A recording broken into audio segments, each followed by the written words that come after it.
Do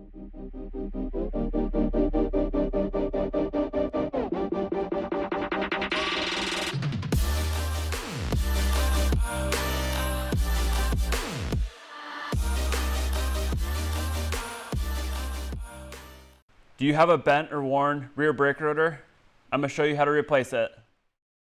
Alright, first step, we're going to loosen up the axle nut and push the axle out. With the axle out, you'll be able to push the wheel forward and remove the chain from the sprocket. Simply pull the wheel straight back and it'll slide out of the swing arm. Now we're going to loosen up the brake rotor bolts and pull the rotor off the wheel. With your new rotor mounted, it's always good practice to put thread locker on the mounting bolts. Now we're going to snug up the mounting bolts and reinstall the wheel back on the bike. And of course, it never hurts to clean and re-grease the axle. A little trick I learned from watching mechanics at the races is they'll stick the axle in the muffler hole to keep it clean while they're installing the wheel.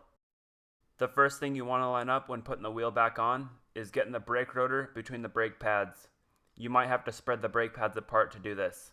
Now slide the axle halfway in and wiggle the chain back on the sprocket. With the chain on, you can punch the axle all the way through and reinstall the axle block and axle nut.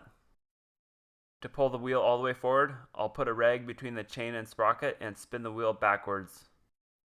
And of course, the last step is torquing the axle nut. The torque spec for this bike is 94 foot-pounds. Are you looking to replace your front rotor as well? I just did a video on that recently and it's currently over on the channel page. Thanks for stopping by and I'll see you around.